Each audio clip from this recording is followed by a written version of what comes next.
بسم الله الرحمن الرحيم يا أيها الذين آمنوا لا تتخذوا عدوي وعدوكم أولياء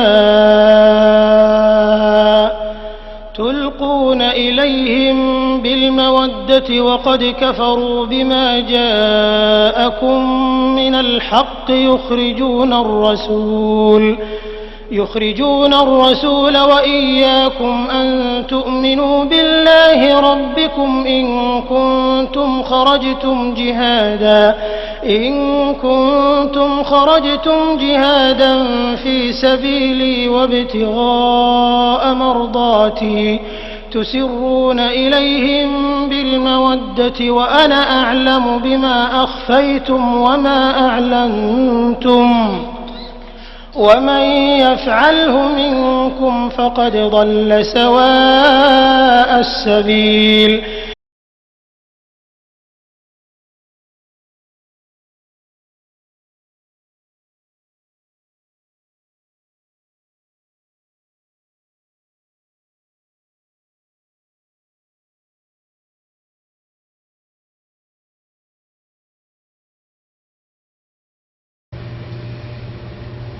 সৃষ্টির নিকৃষ্ট এরা যারা কি করেছে, শিরকের দ্বার খুলেছে, ছবি অঙ্কন করে এই পূজার মাধ্যমে, আর এই কবর মাজার তৈরি করে তারপরে মসজিদ বানিয়ে, তাহলে কবরের ওপর মসজিদ তৈরি করা, সেজদার স্থানে পরিণত করা, এর পরিণাম হচ্ছে শেরারুল খালক হওয়া, সৃষ্টির মধ্যে সবচেয়ে নিকৃষ্ট।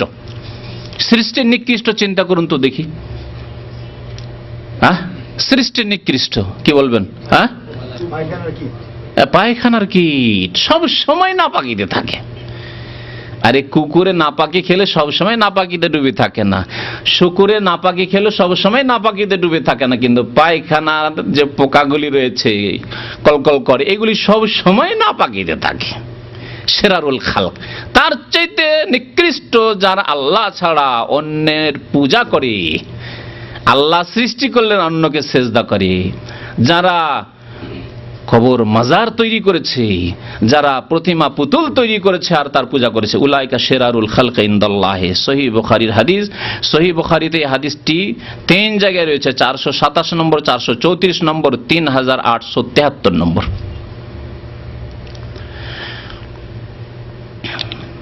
হাদিস অনেক রয়েছে এই মর্মে। আরেকটি হাদিস শুনে, আন্না আয়েশা তো আব্দুল্লাহ বিন আব্বাস কালা।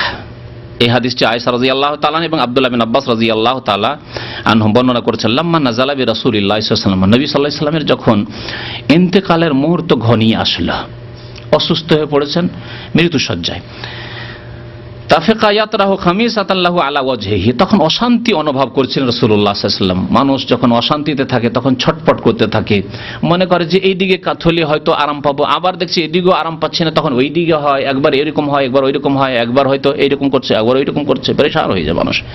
তো নবী করিম সাল্লাল্লাহু আলাইহি ওয়াসাল্লামের শেষ সময় এইরকমই কষ্ট হচ্ছিল। তাফিকা ইয়াতরাহু খামিসাতান লাহু আলা ওয়াজহিহি, তার একটি চাদর ছিল, বারবার করে চেহারার ওপর দিয়ে দিচ্ছেন, মুখের ওপর নিয়ে চলে আসছেন চাদরটিকে। ফায়জাক তাম্মা বেহা, যখন শ্বাস রুদ্ধ হতে যাচ্ছে, কাশাফা আন ওয়াজহি, তখন আবার খুলে ফেলছেন, যে এতেই হয়তো শান্তি হবে।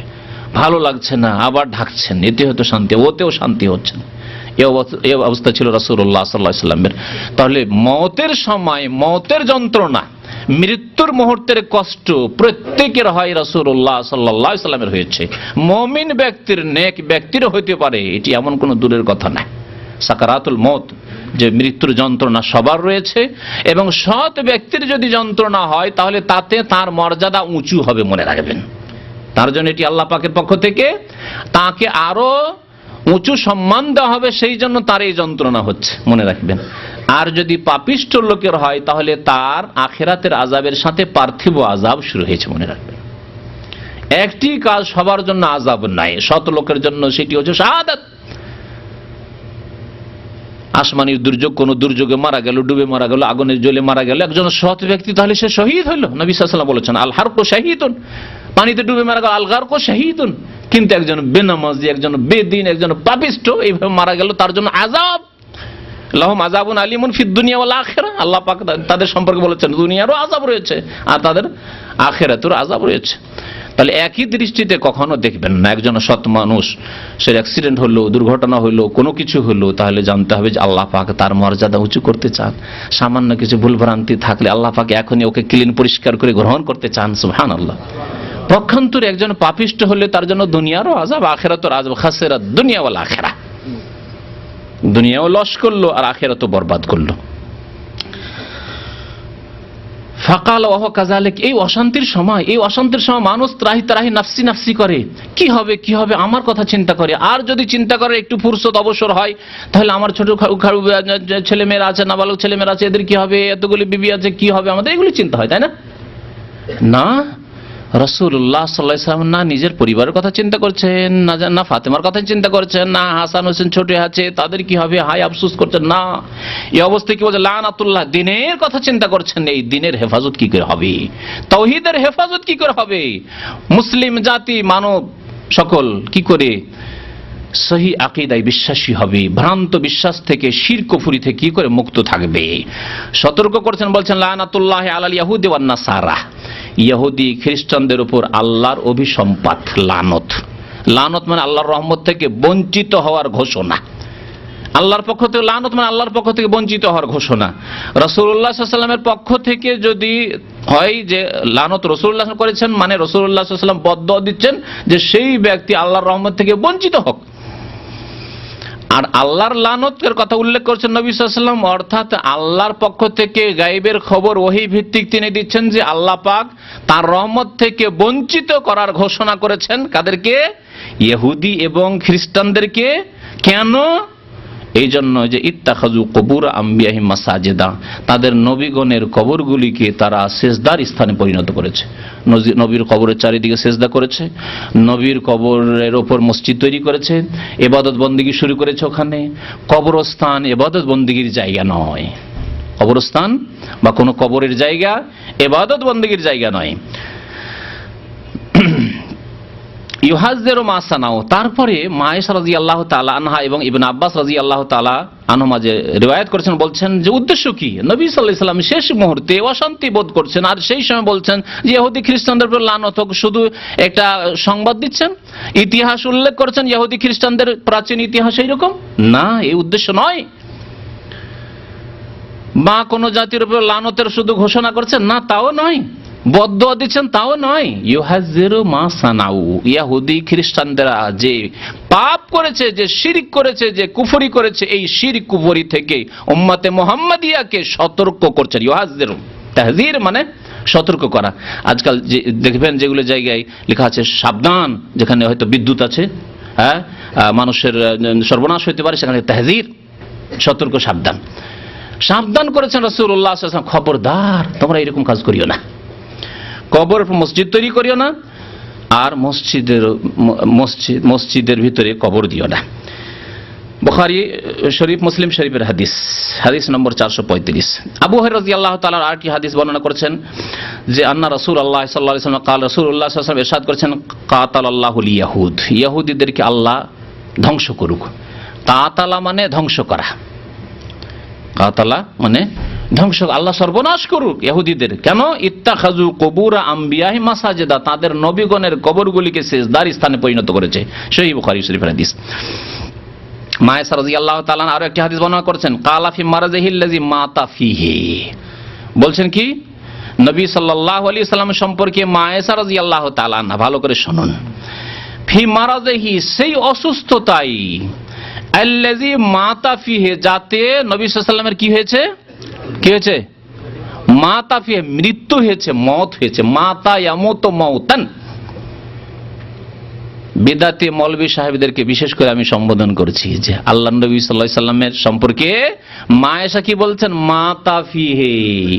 আর এই বিদাতিরা বলছে না, নবী সাল্লাল্লাহু আলাইহি ওয়াসাল্লাম হায়াতে রয়েছেন। কি বলবেন বলুন? মা আয়েশা রাদিয়াল্লাহু তাআলা আনহা সহিহ আকীদা জানতেন না, এই বিদাতিরা সহিহ আকীদা 1400 বছর পরে জানলো। নবী সাল্লাল্লাহু আলাইহি ওয়াসাল্লাম জীবিত আছেন, মরেননি, মরা বলা বেয়াদবি, নবী সাল্লাল্লাহু আলাইহি ওয়াসাল্লাম ইন্তেকাল হয়েছে বেয়াদবি বলা, নবী সাল্লাল্লাহু আলাইহি ওয়াসাল্লাম ওয়াফাত হয়েছে বেয়াদবি বলা, এই বেয়াদবি মা আয়েশা করছেন না সহিহ আকীদা আমাদেরকে শিখিয়েছেন?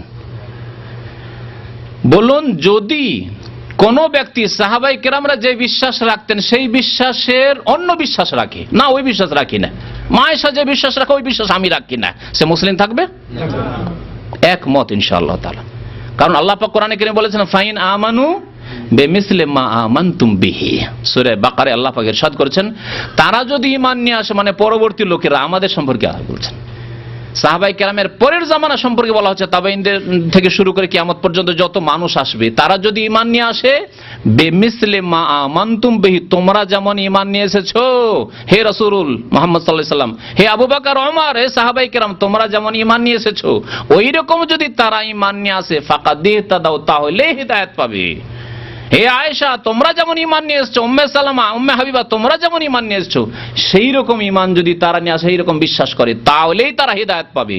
ওয়াইন তাওয়াল্লাউ, আর তারা যদি বলে না না মা আয়েশা মাতা বললে কি হবে, নবী মরেননি, নবীর ইন্তেকাল হয়নি, তাহলে ওয়াইন তাওয়াল্লাউ ফাইন্নামা হুম ফি শিকাক, তাহলে তারা বিক্ষিপ্ত হয়ে রয়েছে, তাদের অন্তরে শিকাক, ফাটল রয়েছে, কোরআন সুন্নাহর সাথে মজবুত হয়ে নাই, তারা অটুট নয়, শিকাক, বিক্ষিপ্ত, বিচ্ছিন্ন হয়ে রয়েছে। ফাসায়াকফিকাহুমুল্লাহ, আল্লাহ পাক বলছেন এদের জন্য আল্লাহ পাক যথেষ্ট। হে নবী তোমার জন্য এরা, আল্লাহ পাক রব্বুল আলামিন বলছেন যে হে নবী তোমার এরা কোনো ক্ষতি করতে পারবে না, তোমার দিনের কোনো ক্ষতি করতে পারবে না, আল্লাহ পাক তোমার পক্ষ থেকে এদের জন্য যথেষ্ট। আল্লাহ এদের হিসাব নেবেন, এদের সাথে বোঝাপড়া আল্লাহ পাক করবেন। ফাসায়াকফিকাহুমুল্লাহ বলছেন যে সেই অসুস্থতা ইন্তেকাল হয়ে যায় নবী সাল্লাল্লাহু আলাইহি ওয়াসাল্লামের, লানাল্লাহুল ইয়াহুদা ওয়ান নাসারা, ইহুদি খ্রিস্টানদের উপর আল্লাহর লানত হয়েছে, ইত্তাখাযু কুবুর আনবিহি মাসাজিদা, এর অর্থ করা হয়েছে কালাত। তারপরে মা আয়েশা বলছেন ওয়ালাউলা যালিকা, এই ভয় যদি না থাকতো নবী সাল্লাল্লাহু আলাইহি ওয়াসাল্লামের কবর সম্পর্কে, লা উবরিজা কবরুহু, তাহলে বা লা আবরাজু কবরাহু, দুই রকমের রিওয়ায়াত, লা উবরিজা কবরুহু, তাহলে নবী সাল্লাল্লাহু আলাইহি ওয়াসাল্লামের কবরটিকে প্রকাশ্য জায়গায় রাখা হইতো, ঘরের মধ্যে দাফন করা হইতো না। ঘরের মধ্যে এই রহস্যই দাফন করা হয়েছে যে তাহলে যেই সেই ঢুকতেও পারবে না, আর কবরের কাছে গিয়ে সেজদাও করতে পারবে না, কবরের কাছে নবীর কাছে দোয়াও করতে পারবে না, আর নজর মান্নত ওখানে পেশ করব, দরখাস্ত আরজি পেশ করব, এইসবও করতে পারবে না। যদি বাইরে হইতো কোন জায়গায়, খোলা জায়গায়, তাহলে কে পাহারা দিবে? যখন তখন এসে দরখাস্ত নিয়ে আসে, ইয়া রাসূলুল্লাহ নজর রহম ফরমাইয়ে, তারাহাম ইয়া নবী আল্লাহ তারাহাম, ফাজাইলে দুরুদ ফাজাইল আমল শোনাবো, তার কবিতা শুনাইলাম একটা, ইয়া রাসূলুল্লাহ রহম করুন, দয়া করুন, এগুলো এসে পড়তো, কে বাধা দিত খোলা জায়গায় থাকলে? ওয়ালাউলা যালিকা, এই আশঙ্কার জন্য নবীর কবরকে ঘরের মধ্যে দেওয়া হয়েছে, না হলে বাইরে দেওয়া হতো, লাউবরাজা কবরহু, কবরকে বাইরে দেওয়া হতো, লাবরাজু কবরহু, অন্য রিওয়ায়াতে সাহাবায়ে কেরাম খোলা জায়গায় তার কবর দিতেন, কিন্তু এই আশঙ্কায় খোলা জায়গায় কবর দিলে কিছুদিন পরে শিরক বিদআত শুরু হবে, কবর মাজার পূজার ব্যবসা যখন শুরু হবে তখন বড় মাজারে পরিণত হবে, আর সবাই এসে সেজদা করা, কে মান্নত করা, কে হাঁস মুরগ জবাই করা, কি তওয়াফ করা, এইসব শুরু হবে।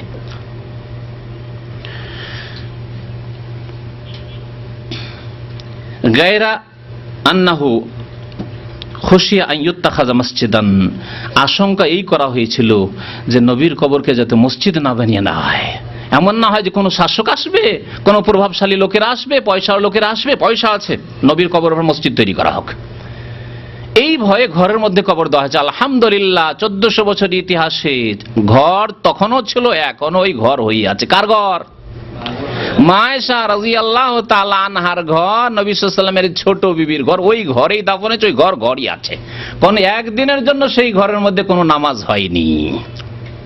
সুতরাং বিদআতীদের ভ্রান্ত ধারণা, অনেকে বলে যে মসজিদের মধ্যে, মসজিদ চারিদিকে করে হয়ে গেছে, কিন্তু ঘর ঘরই আছে, সেই জায়গায় কোনোদিন না মসজিদ ছিল একদিনের জন্য, না সেজদা হয়েছে, না নামাজ হয়েছে, সেখানে ঘর ঘর আছে আপন জায়গায়, এবং কয়েক ঘেরা বেড়া দিয়ে ঘেরা আছে যাতে করে কেউ ওর মধ্যে ঢুকতে না পারে, এবং সরাসরি কিবলা বানিয়ে তাকে সামনে সেজদা না করতে পারে। তারপরে যাদের অন্তর বাঁকা, যাদের অন্তরে বকরত আছে, ফাআম্মাল্লাযিনা ফি কুলুবিহিম যায়গুন, আল্লাহ পাক বলছেন সূরা আলে ইমরানের শুরুতে, যাদের অন্তর বাঁকা, তো বাঁকা অন্তর নিয়ে ওখানে যায়, কত রকমের দরখাস্ত নিয়ে যায়, নবীর দরবারে হাজিরা দিতে যাচ্ছি, নবীর দরবারে মনের কামনা বাসনা পূরণের জন্য যাচ্ছে, নবীর কবরের কাছে গিয়ে বেশি বেশি নামাজ পড়বো, তা দোয়া করবো, তাহলে দোয়াটা তাড়াতাড়ি দ্রুত একেবারে কবুল হবে, হটলাইন পেয়ে যাব, এসব ভ্রান্ত ধারণা।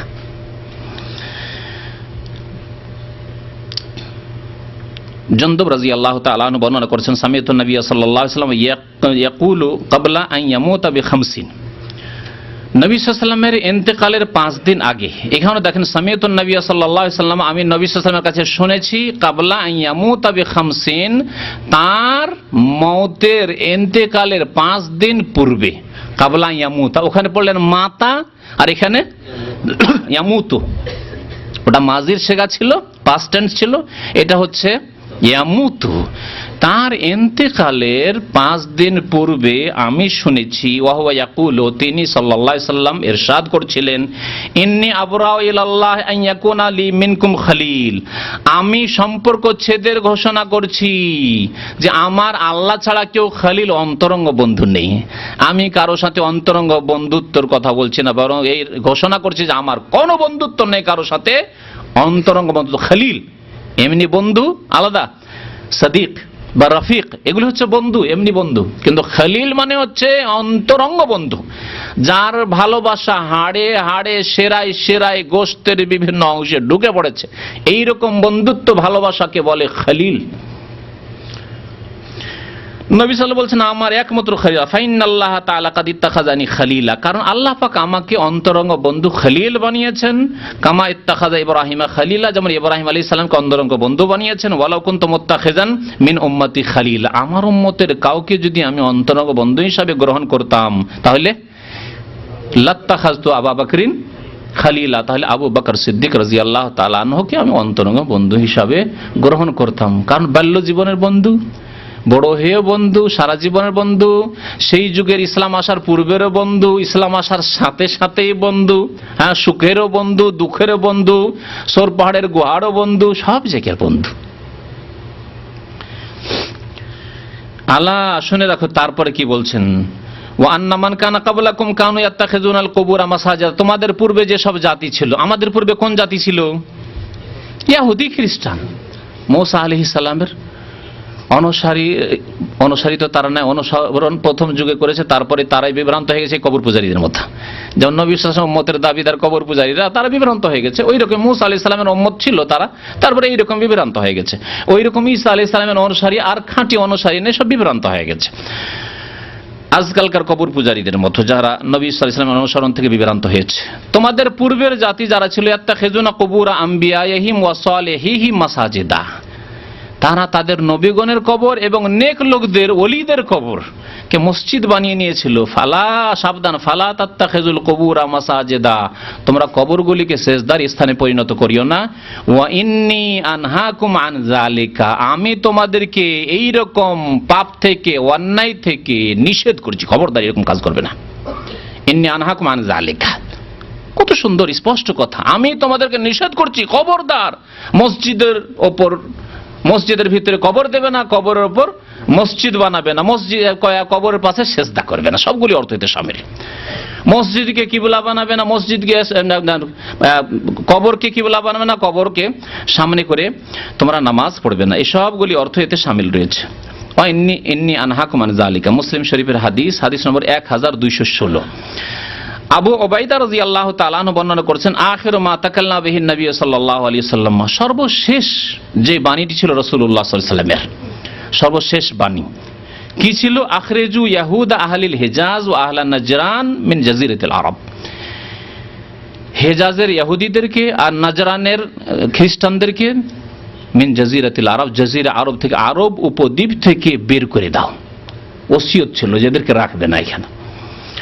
আরেকটা হাদিস রয়েছে, আখরিজুল মুশরিকিনা মিন জাজিরাতিল আরব, মুশরিক পৌত্তলিকদেরকে জাজিরা আরব থেকে বের করে দাও, অর্থাৎ স্থায়ীভাবে বসবাস করতে দিও না। তবে যদি দেশের প্রয়োজন হয়, সে যেন ক্ষণিকের জন্য, কিছুদিনের জন্য নিয়ে আসে আর কাজ করে আবার ফিরে যায়, তাহলে এটা চলে আসছে, 1400 বছর ইতিহাসে চলে আসছে, এরকম করা যেতে পারে। কিন্তু ওলামারা বলছে স্থায়ীভাবে বসবাস করে জাজিরা আরবে, নবী সাল্লাল্লাহু আলাইহি ওয়াসাল্লাম উপদেশ করেছেন খবরদার তাদেরকে এখানে রাখিও না, স্থায়ীভাবে নাগরিকত্ব দিয়ে রাখিও না। ওয়ালামু, আর জেনে রাখো, আন্না শিরারান নাসে আল্লাযিনা ইত্তাখাযু কুবুরা আম্বিয়াহিম মাসাজিদা, সৃষ্টির নিকৃষ্ট, শিরারান নাসে, মানুষের মধ্যে নিকৃষ্ট মানুষ হচ্ছে আল্লাযিনা ইত্তাখাযু কুবুরা আম্বিয়াহিম মাসাজিদা, যারা নবীর কবরগুলিকে মসজিদ বানিয়েছে। তাহলে এখানে আরেকটি কথা বলি, নবী, আচ্ছা নবীকে এক জায়গায় রাখেন, তারপরে রাখেন আরেক জায়গায় আল্লাহর ওলি ওয়ালা সালেহিনকে রাখেন, হ্যাঁ, সাহাবায়ে কেরাম, তাবেঈন, তাবা তাবেঈন, আইম্মায়ে কেরাম, আবু হানিফা, শাফি, মালিক, আহমদ, আল্লাহর ওলি নেক বান্দাদেরকে রাখেন। আর তারপর সাধারণ মুসলিমদেরকে রাখেন যাদের মধ্যে শিরক বিদআত নেই, সাধারণ মুসলিম মানুষ। তারপর রাখেন বিদাতি মুসলিমদেরকে রাখুন। বলুন তো নবীদের মর্যাদা কত উঁচা? সবচেয়ে উঁচা মর্যাদা কার? নবী রাসূলগণের। নবী রাসূলগণের।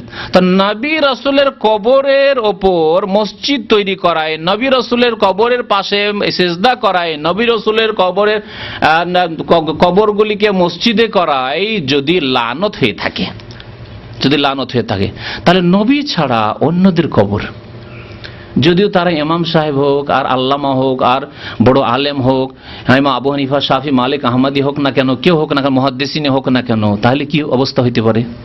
বাদ দেন ওটাও। বিদাতি যদি হয়, ওয়াহদাতুল ওজুদ আর হুলুল আর শিরক আর বিদাত আর ফানা ফিল্লাহ, এইসব শিরক কুফরিতে বিশ্বাসী ভণ্ড যারা পীরতন্ত্রে বিশ্বাসী, তারা যদি হয়, বিদাতিরা হয়, তা তাদের কবরগুলিকে যারা মসজিদে পরিণত করেছে, সেজদার জায়গায় পরিণত করেছে, তাদের অবস্থা কি হবে? আর ভুয়া যদি কবর হয়, অসৎ লোক, পাপিষ্ট, কতদিন যে উজু গোসল করেনি, নামাজ রোজা করেনি, যে চুলে জটা লেগে গেছে, এরকম মস্তানগুলি না কবর নিয়ে বসে থাকে, আর ওরা মারা গেলেই তো মাজার তৈরি হয়, এগুলি হয়েছে। এদের কবরগুলিকে যদি সেজদার স্থানে পরিণত করে, তাদের দশা কি হবে? তাদের দশা কি হবে? লানতের ওপর লানত, লানত, লানত, লানতই হইতে থাকবে। যদি নবীদের কবরের ওপর লানত হয়, নবীদের কবর মানে ভিত্তি করে কবরগুলিকে যদি কেউ সিজদার স্থানে পরিণত করে, লানত হইল। তাহলে যদি অন্যদের কবর, সৎ লোক হইল, লানত হইল। অসৎ লোকের কবরকে যদি মসজিদ বানায়, তাহলে আরো কত লানত। তাহলে লানত দার লানাত, ফার্সিতে বলে লানত দার লানাত, লানতের উপর লানত, অভিশাপের উপর অভিশাপ, অভিশাপের অভিশাপ হইতে থাকবে। মুসনাদ আহমদের হাদিস, আরেকটি হাদিস আব্দুল্লাহ বিন মাসউদ রাদিয়াল্লাহু তাআলা বর্ণনা করেছেন, মুসনাদ আহমদে রয়েছে, ইবনে হিব্বানে রয়েছে, আবু হাতিম বর্ণনা করেছেন। সামিআতু রাসূলুল্লাহ সাল্লাল্লাহু আলাইহি ওয়াসাল্লাম ইয়াকুল ইন্না মিন শিরারিন নাস মান তুদরিকুহু সাআতু ওয়া হুম আহইয়া। সৃষ্টির মধ্যে নিকৃষ্ট বা মানব জাতির মধ্যে নিকৃষ্ট মানুষ হচ্ছে দুই রকমের মানুষ। এক রকমের মানুষ হচ্ছে যে কিয়ামত যেই দিন হবে সেই দিন যারা জীবিত থাকবে, যেই দিন পশ্চিম দিক থেকে সূর্য উঠছে আর জীবিত হয়ে আছে, যারা দুনিয়ায় বেঁচে আছে, ওরা হলো শিরারুন নাস। ইন্না মিন শিরারিন নাস মান তুদরিকুহু সাআতু ওয়া হুম আহইয়াউন। জীবিত অবস্থায় যাদেরকে কিয়ামত পেয়ে যাবে, তারা হচ্ছে সবচেয়ে নিকৃষ্ট মানুষ।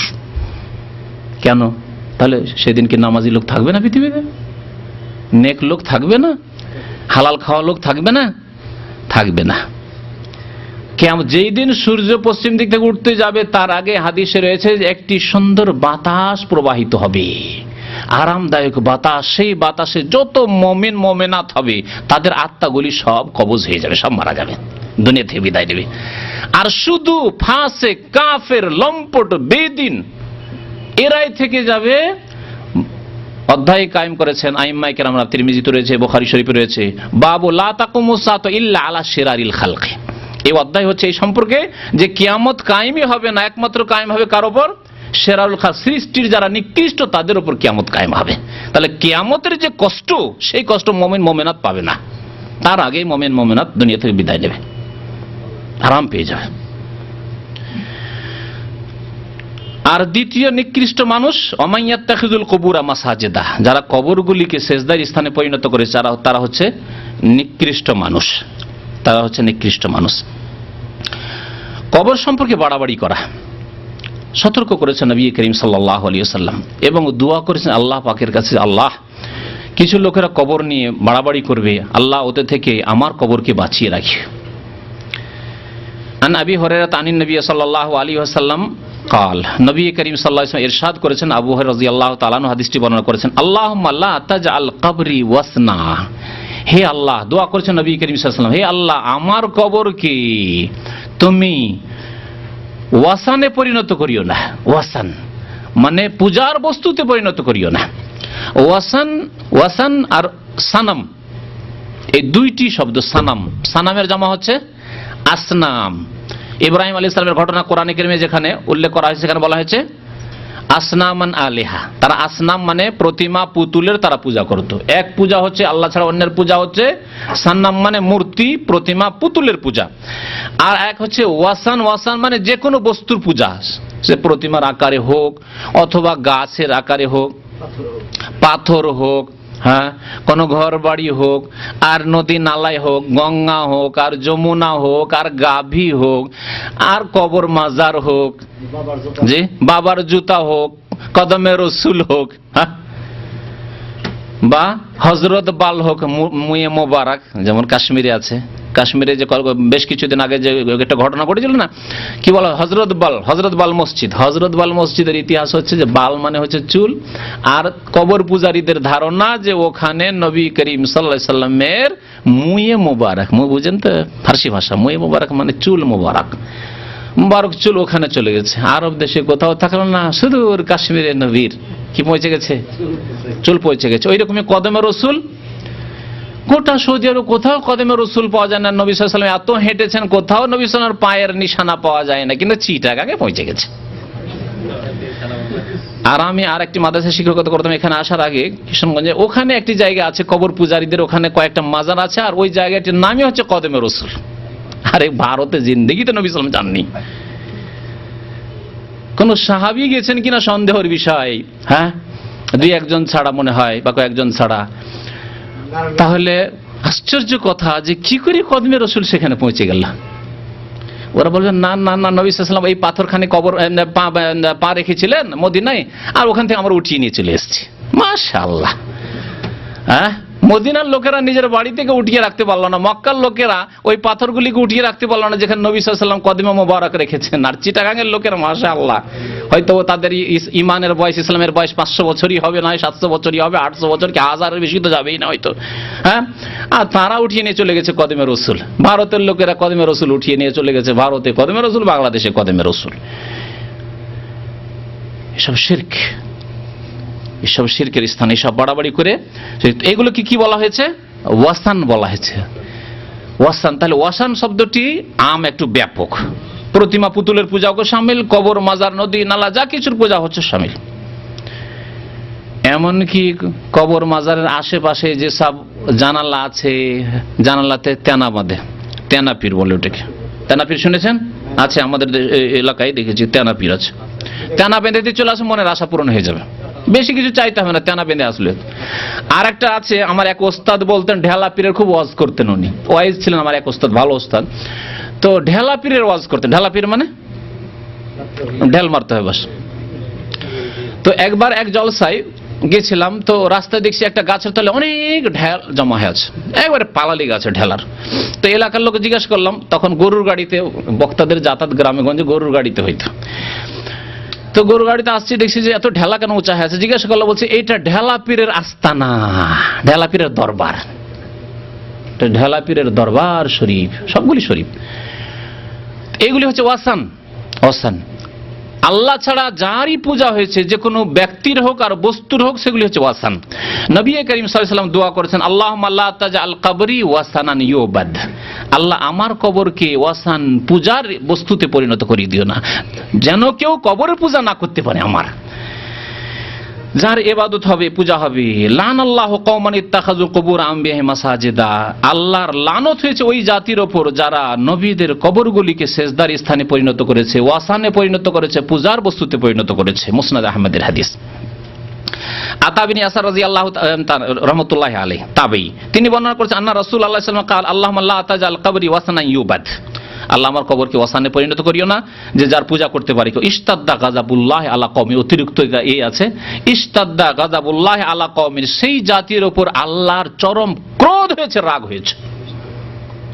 ইশতাদ্দা মানে কঠোর রাগ হয়েছে আল্লাহ পাক রব্বুল আলামিনের কোন জাতির উপর, ইত্তাখাযু কুবুর আম্বিয়াহিম মাসাজিদা, যারা নবীগণের কবরগুলিকে সিজদার স্থানে পরিণত করেছে। হাদিসটি মুয়াত্তা মালিকের হাদিস।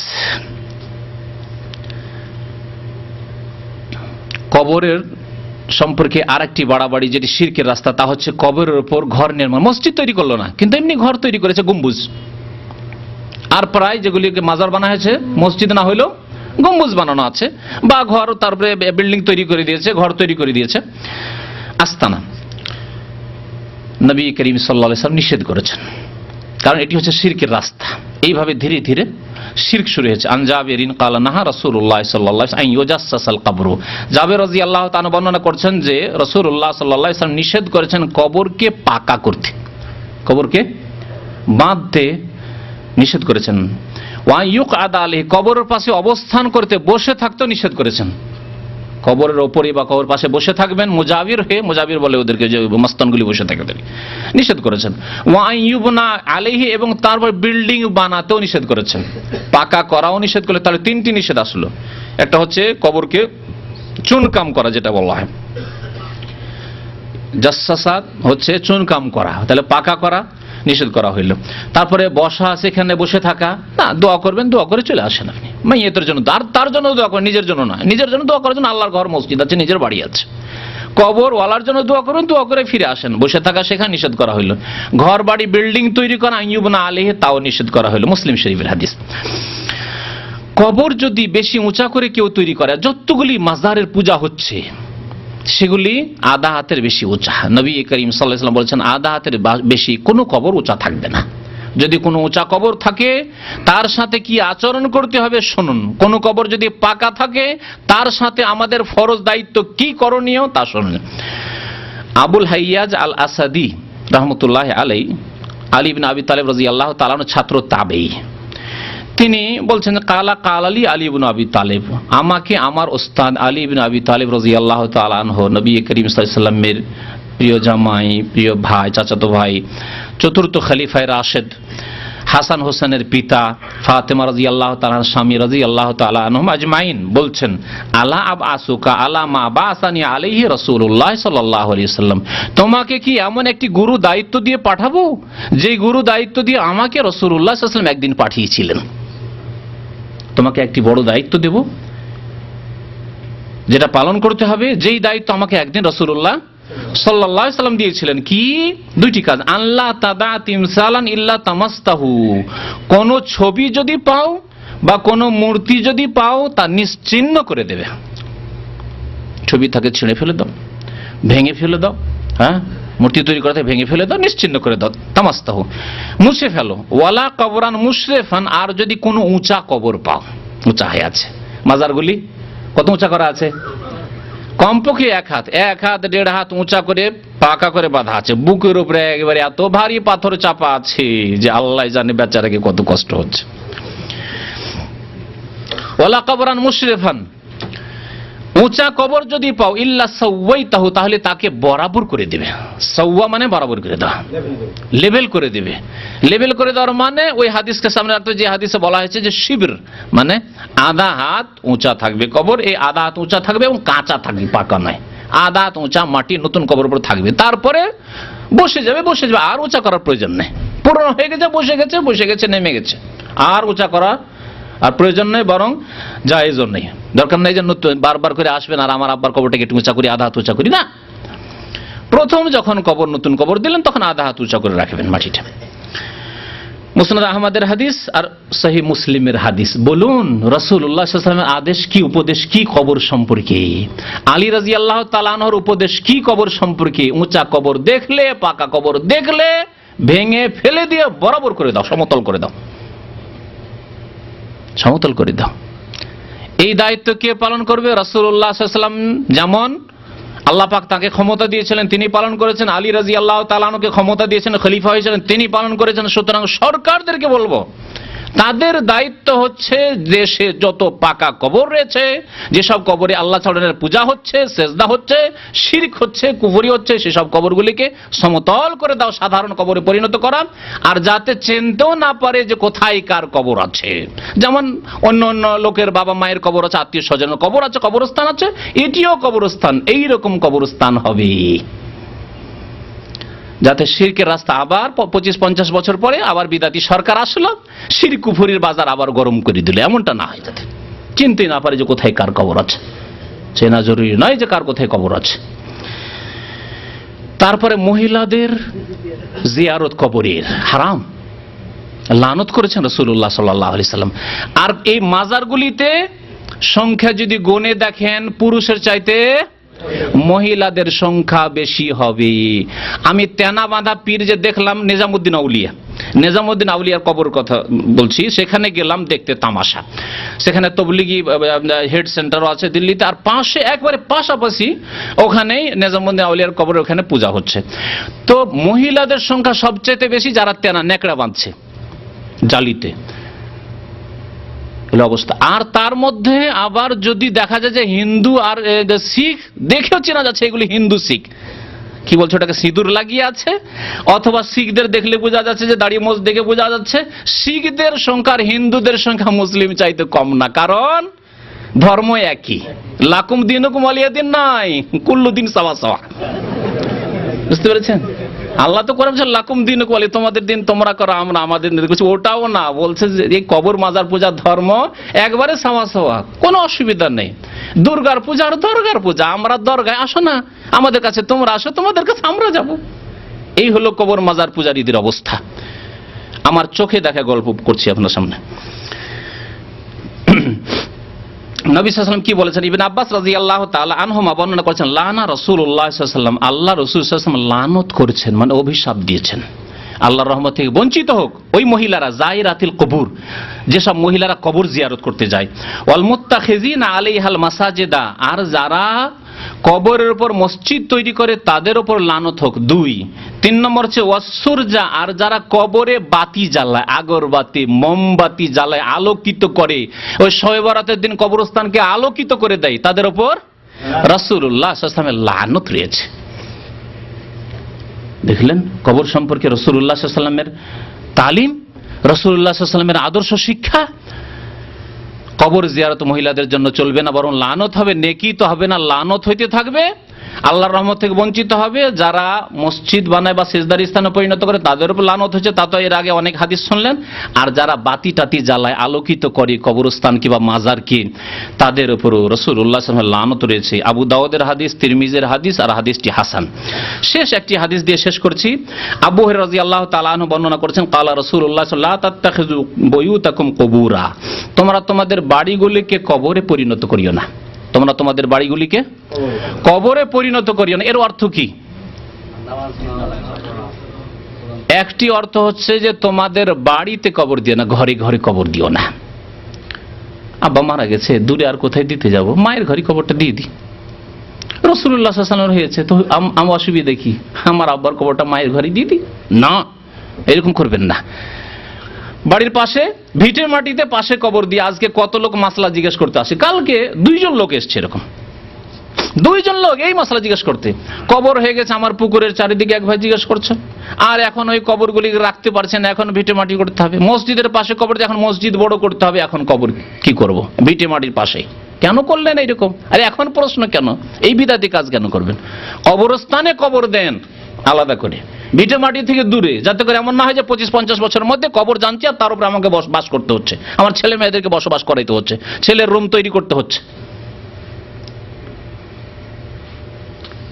তো লা তাজআলু বুয়ুতাকুম কুবুরা, তোমাদের ঘরগুলিকে কবরে পরিণত করিও না, একটি অর্থ এটি। আর আরেকটি অর্থ হচ্ছে যে কবরের উপর যেমন নামাজ জায়েজ নাই, তেমনি তোমরা নিজের ঘরগুলিকে নামাজ শূন্য করিও না। ঘরে কোনোদিন নামাজই পড়ো না, ফরজ নামাজ, সুন্নত, বেতর, নফল, এমনকি বসে নফলটাও, ওইটাও মসজিদে না আমাদের দেশের লোকদের। আরে 17 রাকাতই যদি পড়েন, বাড়িতে এসে পড়েন না, আপনি আপনার বাসাতে পড়েন। 4 রাকাত ফরজটা পড়ে না মসজিদে, আর খুব বেশি পড়লে সুন্নাতে রাতে বাটা পড়লে পড়ুন, আর না হলে সেটাও বাড়িতে বাসাতে এসে পড়লে বেশি নাকি পাবেন। বাকি বাসায় এসে নামাজ পড়ুন। 17 রাকাত সারা রাত নামাজ পড়তে থাকেন, এই দেখি এত লম্বা নামাজ কেন? এটি সুন্নতের খেলাফ কাজ। লা তাজআলু বুয়ুতাকুম কুবুরা, তোমাদের ঘরগুলিকে কবরের মতো করে দিও না, মানে কবরে যেমন নামাজ পড়া জায়েজ নয়, তেমনি তোমাদের ঘরগুলিকে একবার নামাজবিহীন করে দিও না, বরং নামাজ পড়বে তোমরা, নফল নামাজ বাড়িতে পড়ে। আফজালু সালাতিকুম ফি বুয়ুতিকুম ইল্লাল মাকতুবা, আফজালু সালাতিল মারই ফি বাইতিহি ইল্লাল মাকতুবা, মানুষের সবচাইতে উত্তম নামাজ হচ্ছে বাড়িতে নামাজ, ইল্লাল মাকতুবা, ফরজ নামাজ ছাড়া। ফরজ নামাজ মসজিদে পড়তে হবে, বাকি সুন্নত, বেতর, নফল, তাহাজ্জুদ সব নামাজ, চাস, দোহা সব নামাজ বাড়িতে পড়া উত্তম। ওয়ালা তাজআলু কবরি ঈদান, এবং তোমরা আমার কবরকে মেলায় পরিণত করিও না, যেটা এখানে বলতে চেয়েছি হাদিসে। অতিরিক্ত আরেকটি বিধান কি আসলো, যে কবরে মেলা লাগানো জায়েজ নয়। আর মেলার নাম ইন্ডিয়া বাংলাদেশে পীরতন্ত্রের বিশ্বাসীরা কি দিয়েছে? ওরস। ওরস মানে মেলা, হিন্দুরা মেলা বলে আর এরা ওরস বলে। ওরসের শাব্দিক অর্থ হচ্ছে বিবাহ শাদী। এই বিবাহ শাদীর দিন কেন? বিবাহ শাদীর দিনে বাসর হয়, স্বামী স্ত্রীর মোলাকাত হয়। আর এই ভণ্ডদের বেয়াদবি হচ্ছে আল্লাহ পাকের সাথে। এর আগে অনেকবারই বলেছি যাতে করে আপনাদের জানা থাকে। এদের ধারণা যে দুনিয়াতে সিজনে আছে, এই ব্যক্তি ফানাফিল্লা হয়েও আল্লাহ পর্যন্ত পৌঁছিতে পারেনি, সাক্ষাৎ হয়নি। আল্লাহ রে কোথায় কখন পাবো রে, আমার মাসুককে কখন পাবো রে, মাসুককে কখন পাবো রে করতে করতে পেরেশান আছে, পাইনি। আর সেই দিন আল্লাহর সাথে ওই রকম মোলাকাত হবে আর তার স্বাদ টেস্ট হাসিল হবে। যেমন স্বামী স্ত্রীর বিয়ে তো হয়েছে কিন্তু উঠিয়ে দেয়নি, মেয়ের বাবা উঠিয়ে দেয়নি, সেই জন্য মোলাকাত হয়নি। যেদিন উঠিয়ে দিল, কত মজার দিনটা। দেখছেন বেয়াদবি কত। ওরস হচ্ছে বিবাহর দিন মানুষের, আর এরা পীরের মৃত্যু দিবসকে কি বলে? ওরস বলে। মানে মৃত্যুর দিনই তাদের আসল ওরস হলো, মাসুকের সাথে সাক্ষাৎ হলো। মাসুক বলা চরম বেয়াদবি আল্লাহ পাক রব্বুল আলামিনকে। আশেক নিজেকে বলা, আমি আশেক এলাহি, এই নাম রাখা বেয়াদবি আল্লাহ পাকের সাথে। এর আগে অনেকবারই আমি বুঝিয়েছি, কোনো বেয়াদব বলবে না নিজের বড় বোনকে যে আপা তোমার সাথে আমি প্রেম করি, বলবে?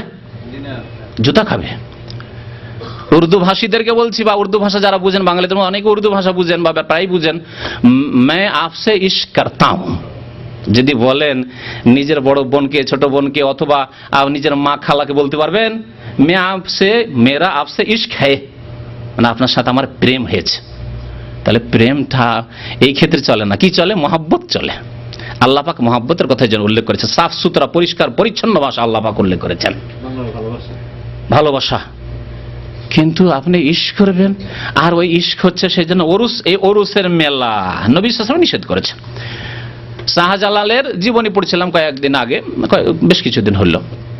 জাল জীবনী, মানে জাল জীবনী বাংলাতে আসবে, জাল জীবনী, এগুলো সব জাল জীবনী, বাংলা উর্দু যা আছে জাল জীবনীগুলি। ওতে লিখেছে শাহজালালের মাজারে বছরে 3টে ওরস লাগে। আরে বাবা, মৃত্যু তো একবারই হয়েছে, আর এ বছরে একদিনই হয়েছে মৃত্যু, না 3 দিনে হয়েছে? তাহলে এক ওরসে হইল না, 3 মেলা কেন লাগাইতে হচ্ছে? ফলস একদিনের ইনকামে হচ্ছে না। একবার ওরস লাগাইলাম 2-4-5 দিন, সপ্তাহের জন্য বেশি ইনকাম হইল না। হ্যাঁ, আর লন্ডনের লোকেরা সিলেটে তো আসতে থাকে অনেক টাকা পয়সা নিয়ে, তো এদের জন্য ঘন ঘন একটা ওরসের প্রয়োজন আছে। 3 ওরস। নবী সাল্লাল্লাহু আলাইহি ওয়াসাল্লাম কি বলেছেন? ওয়ালা তাজালু কবরি ঈদান, আমার কবরকে মেলায় পরিণত করে, ওরসে পরিণত করিও না। নবীর কবরে যদি ওরস না চলে, তো এই সবের ওরস চলবে? সে আল্লাহরই ওলি হোক আর শয়তানির ওলি হোক, কারো জন্য এই ওরস কবরে চলবে। ওয়াসাল্লু আলাইয়া, আমার উপর দুরূদ পেশ করো। ফাইন্না সলাতাকুম তাবলুগুনি হাইসু কুনতুম, তোমরা যেখানেই থাকো না কেন তোমাদের দুরূদ আমার পর্যন্ত পৌঁছে যাবে, আমার পর্যন্ত আল্লাহর ফেরেশতাগণ পৌঁছে দেবেন। নবী করিম সাল্লাল্লাহু আলাইহি ওয়াসাল্লাম যেমন বলেছেন, আবু দাউদের হাদিস হচ্ছে 2042 নম্বর হাদিস, হাদিসটি হচ্ছে হাসান। আল্লাহ পাক যেন আমাদেরকে বুঝার তৌফিক দান করেন, আমাদেরকে যেন আমল করার তৌফিক দান করেন, আমাদের যেন সংশোধন করার তৌফিক দান করেন। আল্লাহ পাক আমাদের গুনাহ খাতা যেন মাফ করে দেন, আমাদেরকে শিরক, বিদআত, কবর, মাজার পূজা হতে, সুফিবাদ, পীরতন্ত্র হতে মুক্ত হওয়ার জন্য তৌফিক দান করেন। আল্লাহ পাক আমাদের দেশের আলেম ওলামাদেরকে আল্লাহ পাক হিদায়াত যেন দান করেন, তাদেরকে হক কথা, সত্য কথা, কোরআন সুন্নাহর কথা বলার জন্য তৌফিক দান করেন। আল্লাহ পাক তাদের বিদআতগুলিকে যেন দূর করে দেন, তাদের ভ্রান্ত ভুল ধারণাগুলিকে যেন দূর করে দেন।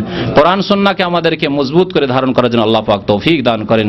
আল্লাহ পাক রব্বুল আলামিন যেন হককে কায়েম করেন আর বাতিলকে যেন আল্লাহ পাক রব্বুল আলামিন নির্মূল করেন। আমিন ইয়া রাব্বাল আলামিন। সাল্লাল্লাহু আলা নবিয়িনা মুহাম্মদ ওয়া আলা আলিহি ওয়া সাহবিহি আজমাইন।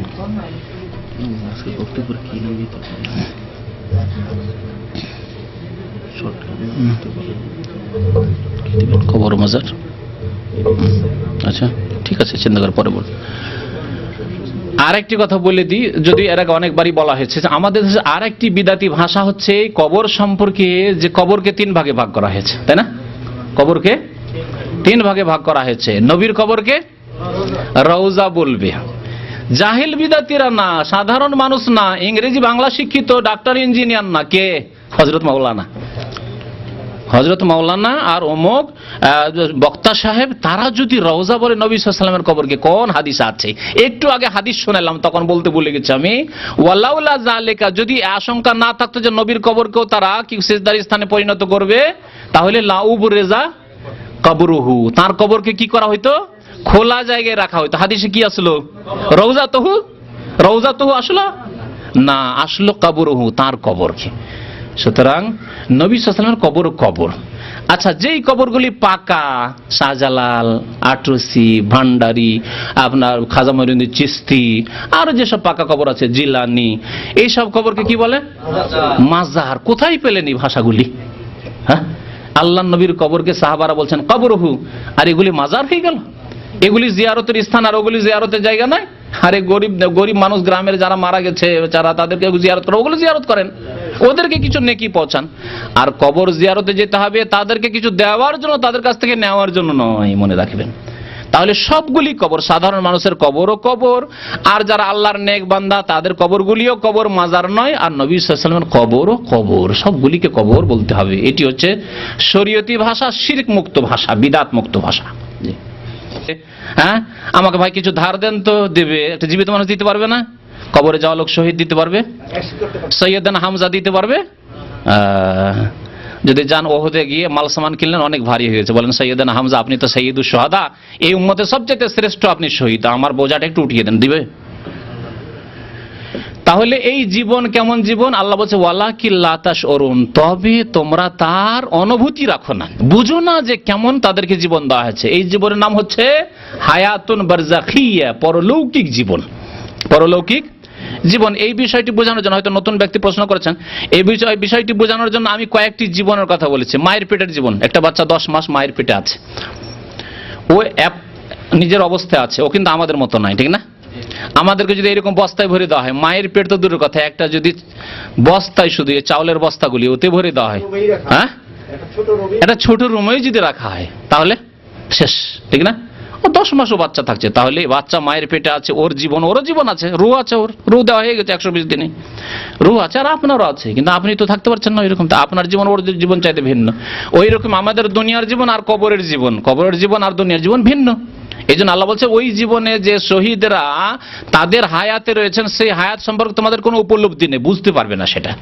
তবে এতটুকু মনে রাখো যে তারা মারা গেছেন আর পরলৌকিক সুন্দর জীবনে আছেন, পরলৌকিক উত্তম জীবনে আছেন, শ্রেষ্ঠ জীবন আছে, সম্মানজনক জীবনে আছেন, আল্লাহ পাকের কাছে সম্মানজনক জীবন। এর তাফসীর করেছেন নবী করিম সাল্লাল্লাহু আলাইহি সাল্লাম, যে শহীদদের আত্মাগুলিকে চিড়িয়ার মধ্যে দিয়ে দেওয়া হয়, জান্নাতের চিড়িয়া, জান্নাতের পাখি মধ্যে, আর তারা জান্নাতের গাছের ডালে ডালে উড়ে বেড়ায়। সুবহানাল্লাহ। এইভাবে ব্যাখ্যা করা, এগুলি কি বোঝার জিনিস? পৃথিবীতে যে কেমন করে তা হয়, তো এইভাবে তাদের হায়াতের কথা বলা হয়েছে। তার মানে এই নয় যে নবী সাল্লাল্লাহু আলাইহি ওয়াসাল্লাম জীবিত আর শহীদরা জীবিত, মারা গেছেন, তারা মারা গেছেন, তাদের দুনিয়ার মত হয়ে গেছে, এবং তাদের পরলৌকিক জীবন আছে। পরলৌকিক জীবন প্রত্যেকের আছে, কারণ মানুষের দেহ থেকে আত্মা চলে যায়, কিন্তু আত্মা তো ইল্লিনে অথবা সিজ্জিনে আছে। পাপী হলে সিজ্জিনে শাস্তি পাচ্ছে, তাহলে তার আত্মা তো আছেই, কিন্তু তার জীবন হচ্ছে অসম্মানজনক জীবন, নিকৃষ্ট জীবন। সৎ লোকের জীবন সম্মানজনক জীবন, সৎ লোকের মধ্যে আবার শহীদ অতি সম্মানজনক জীবন। রাসূলুল্লাহ সাল্লাল্লাহু আলাইহি ওয়াসাল্লাম, আম্বিয়া কেরাম, তাদের জীবন আরো উচ্চ সম্মানজনক জীবন। কিন্তু বারজাখি পরলৌকিক জীবন রয়েছে, সেটি দুনিয়ার জীবনের মতো নাই। সুতরাং এই কথা বলা যাবে না যে নবী সাল্লাল্লাহু আলাইহি ওয়াসাল্লাম জিন্দা রয়েছেন, হায়াতুন নবী, শহীদরা জীবিত রয়েছেন। বলতে হবে পরলৌকিক জীবনে সুন্দর জীবন রয়েছে তাদের, পরলৌকিক জীবনে তাদের সুন্দর হায়াত রয়েছে, সুন্দর জীবন রয়েছে। জি, তাহলে কোরআনের আয়াতগুলিতে সমন্বয় হয়ে যাবে, হাদিসের সমন্বয় হয়ে যাবে। বলা হয়েছে মত হয়েছে, মারা গেছেন তারা। নিজামুদ্দিন আউলিয়া, তাদের কাছে পজিটিভ আছে, নেগেটিভ নেই। আর একটা কথা তবলিগি ভাইদের, তাদের দাওয়াতের কোর্সে আছে যে পজিটিভ করো, নেগেটিভ করিও না। মানে হ্যাঁ বাচক শিখাও, হ্যাঁ হ্যাঁ এটা করো করো করো করো করো, ফজিলত এই পারলে এই করলেই পাবে, কিন্তু না নিষেধ করা, বলছে এটাতে ঘৃণা ছড়াবে। তাদের ভাষায় বলছি, নিষেধ যদি করেন তাহলে কি হবে? ঘৃণা ছড়াবে, সেজন্য কোনো সময় নিষেধ করতে হবে না। এটা তাদের একটা কোর্সের তালিম। যারা চিল্লাতে যায় তাদেরকে এই তালিম দেয়, খবরদার বলো যে নামাজ পড়েন ভাই, হ্যাঁ বেশি বেশি নেকি করেন, এত ফজিলত পাবেন, সালাম দিলে এত নেকি পাবেন, চিল্লায় গাছতে বেরোলে এই নেকি পাবেন, কিন্তু বলবেন না মদ খাইলে এই গুনাহ, আর শিরক করলে এই গুনাহ। না না, খবরদার। আর শিরকের কথা তো বলাই যাবে না, মদ বা অন্য কিছু এগুলো তো কখনো বলা, তাও ওটা তাদের কোর্সের নাই, কখনো হয়তো বলে দিতে পারে, কিন্তু শিরক না, ওটা বলতে আর বলছে যে হাজা ফিহে তানফির, এটাতে ঘৃণা ছড়ানো হবে। ঘৃণা আমরা ছড়াবো না, আমরা মানুষকে টানবো শুধু পজিটিভ দিয়ে। অথচ ইসলাম শুধু পজিটিভের নাম নয়, পজিটিভ নেগেটিভ দুটোর নাম। লা ইলাহা ইল্লাল্লাহ, কলেমাতে আমাদের নেগেটিভ পজিটিভ দুটোই আছে। কোরআনে আল্লাহ বলেছেন তোমরা শ্রেষ্ঠ জাতি, কুনতুম খায়রা উম্মাহ। কি জন্য? নেগেটিভ পজিটিভ দুটো আছে। তা'মুরুনা বিল মারুফে ওয়া তানহাউনা আনিল মুনকার, ভালো কাজের আদেশ দেবে আর সাথে সাথে আল্লাহ বলছেন অন্যায় কাজে বাধা দেবে। তাহলে একটা লোক নামাজ পড়ে না, যেমন নামাজ পড়তে বলবেন, নামাজ পড়েন অনেক নেকি পাবেন, তেমনি বলতে হবে নামাজ না পড়লে মুসলিম থাকবেন না। নামাজই তো মুসলিম কাফেরে পার্থক্য করি। নামাজ না পড়লে চিরকাল জাহান্নামে থাকতে হবে। নেগেটিভ পজিটিভ দুটো লাগবে। জি। রাসূলুল্লাহ সাল্লাল্লাহু আলাইহি ওয়াসাল্লামের কবরকে ঘিরে রাখতে হবে, এই ধারণা সাহাবীদের মনে কেন আসলো? ওই সময় কি বিদআতের কোনো কিছু ছিল? নবী সাল্লাল্লাহু আলাইহি ওয়াসাল্লাম সতর্ক করেছেন, বলেছেন এগুলো, এতগুলো সতর্ক করেছেন। সাহাবায়ে কেরাম আমরা এতগুলি হাদিস যদি শুনে এলাম, কত হাদিস নবী সাল্লাল্লাহু আলাইহি ওয়াসাল্লাম তাদেরকে পড়ে শুনেছেন খ্রিস্টান এরকম করেছে, তাহলে একদিন এরকম হবে। তারপরে নবী সাল্লাল্লাহু আলাইহি ওয়াসাল্লাম ভবিষ্যৎবাণী করেছেন। ভবিষ্যৎবাণীতে নেই যে আমার উম্মতের এক দল হবে যারা মুশরিকদের সাথে মিশে যাবে, তারা প্রতিমা পুজো শুরু করে দিবে, তারা আল্লাহ ছাড়া অন্যের পূজা শুরু করে দিবে। এইসব হাদিস কিতাবুত তাওহীদের কোর্সে এসেছে। জি, নবী সাল্লাল্লাহু আলাইহি ওয়াসাল্লাম ভবিষ্যৎবাণী এরকম ছিল যে এক শ্রেণীর লোকেরা গোমরাহ পথভ্রষ্ট হয়ে যাবে। একবার প্রশ্ন করেছে যে মৃত্যুর পর তো আত্মা ইল্লিন অথবা সিজিনে চলে যায়, তারপরে কি করে সালাম কবরবাসী সালামের জবাব দিতে পারে এবং তাদের আযাব হয়? উত্তর হয়ে গেছে যে পরলৌকিক জীবনকে দুনিয়া দিয়ে উপলব্ধি করা ওয়ালাকিন লা তাশউরুন, বোঝা যাবে না। যেইভাবে নবী সাল্লাল্লাহু আলাইহি ওয়াসাল্লাম বলেছেন ওইভাবে বুঝতে হবে। সারা বিশ্বের সমস্ত লোকের যত লোক দুরুদ সালাম পড়ে, আল্লাহুম্মা সাল্লি আলা মুহাম্মদ বললেন, আসসালামু আলাইকা আইয়ুহান নবী ওয়া রাহমাতুল্লাহি ওয়া বারাকাতুহু, তাশাহুদ পড়লেন, সমস্তগুলি নবী সাল্লাল্লাহু আলাইহি ওয়াসাল্লামের কাছে নিয়ে যেয়ে দেওয়া হচ্ছে। তাহলে কত ভিড় লাগছে ফেরেশতাদের, চিন্তা করুন তো। তাহলে বোঝানো যাবে নাকি? হ্যাঁ, তাহলে এগুলি পরলৌকিক বিষয়, পরলৌকিক বিষয় বোঝানো যাবে না। আরেকটি বিষয় বলি, আমরা ঘুমের অবস্থায় যে স্বপ্ন দেখি তাই বুঝাইতে পারবো না। আরে কেমন করে স্বপ্ন দেখলেন বাংলাদেশ গিয়ে ফিরে চলে আসবে, বিবির সাথে দেখা হয়ে গেল, মাশাআল্লাহ, ছেলে মেয়েকে আদর যত্ন করে চলে আসলাম, হ্যাঁ, নাস্তা পানি খাইলো স্ত্রী, অনেক সময় খেয়ে দিয়ে চলে আসলাম, কিছুই বুঝতে পারছেন না। অথচ এখানে আপনার বডি পড়ে আছে।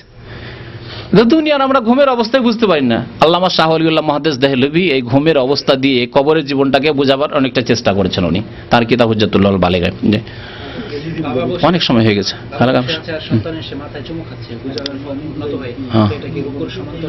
না, কারণ নবী সাল্লাল্লাহু আলাইহি ওয়াসাল্লাম থেকে প্রমাণ আছে যে বাবা বা যারা বড় ব্যক্তি তাদের কপালে এবং মাথায় চুমন দেওয়া সাবেত আছে। সুতরাং এই ক্ষেত্রে আপনি বলে রুকু নাই, নবী সাল্লাল্লাহু আলাইহি ওয়াসাল্লাম অনুমতি দিয়েছেন এতটুকু, কিন্তু আপনার পায়ে চুমন দেওয়ার অনুমতি দেননি।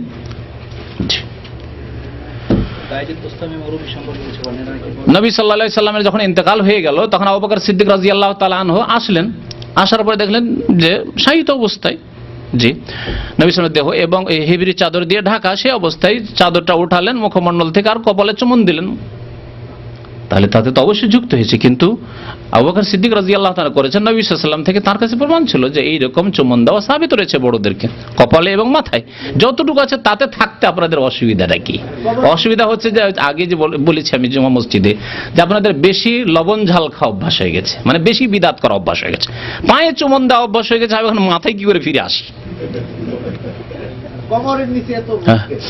আর কোমরের নিচে কেন এত লোভ? আমাদের জামাল সাহেব বলছেন ওদিকে কেন এত লোভ?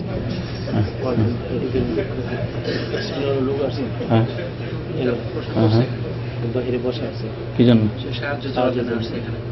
না ভাই, আমাদের এখানে চাঁদা টাদা করা নিষেধ আছে, সুতরাং আমাদেরকে মুশকিলে ফেলিয়েন না।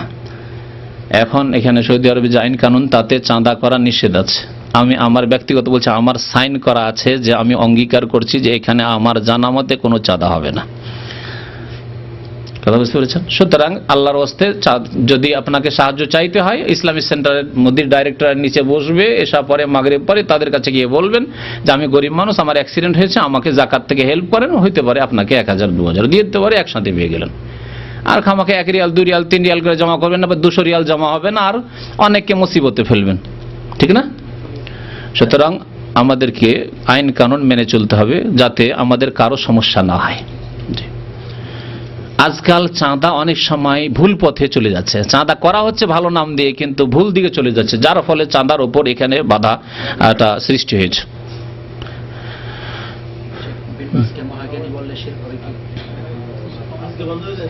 মহাজ্ঞানী কাজ বলতে এইসব ভাষার কি দরকার? তা তারপরে কেউ মোবাইল করে বলেন জ্ঞানী অবশ্য। আচ্ছা, দুই ভাই দোয়া আছে, জি। এক ভাই বিয়ে করবে, আবার এক ভাই ছুটিতে যাচ্ছে। এক ভাই বিয়ে করবেন, এক ভাই ছুটে যাবেন, দোয়া চাইছেন আল্লাহ পাক রব্বুল যেন হেফাজতে রাখেন, আল্লাহ পাক যেন জাওজায়ে সালেহা নেক নারী দান করেন, আল্লাহ পাক আমাদের সবারই যেন হেফাজত করেন, আল্লাহ পাক দুনিয়া আমাদের সুখী করেন, আল্লাহ পাক আখিরাতে যেন সুখী করেন। সুবহান রাব্বিকা রাব্বিল ইজ্জাতি আম্মা ইয়াসিফুন ওয়া সালামুন আলাল মুরসালিন আলহামদুলিল্লাহি রাব্বিল আলামিন। আমার কাছে বাংলাদেশ থেকে ফোন আসছে, এক মাদ্রাসা থেকে, মাদ্রাসা শিক্ষক, হ্যাঁ। চাঁদা দিলে এখান থেকে তাকে দিতাম, না না জায়েজ না। বললাম যে আমি চাঁদা দিতে না। এরকম নিষেধা চাইনি তো, হুম। তখন আমাকে বললো সৌদি তারা কি সকলে কি কাফের হয়ে গেছে, দান করে না।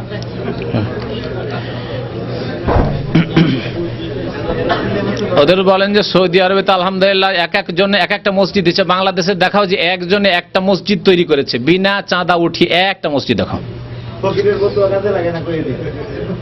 সৌদি আরবে প্রত্যেকটা মসজিদ এক একজন বা একটা ফ্যামিলি দিচ্ছে, 5 ভাই আছে, একটা মসজিদ একাই। তো এই যে মসজিদ তৈরি হচ্ছে, আর 5 তলা আমাদের ইসলামিক সেন্টার বিল্ডিং তৈরি হচ্ছে, এই যে মসজিদের পাশে গার্ডেন মসজিদ, একজন ব্যক্তি তৈরি করে দিচ্ছে গোটা বাংলাদেশে, এমনকি গোটা ভারতে 10টা মসজিদ দেখান, 5টা মসজিদ দেখান যে একজন তৈরি করে দিচ্ছে, ভিক্ষা করা ছাড়াও রিক্সা নিয়ে আর চাঁদা করা ছাড়া।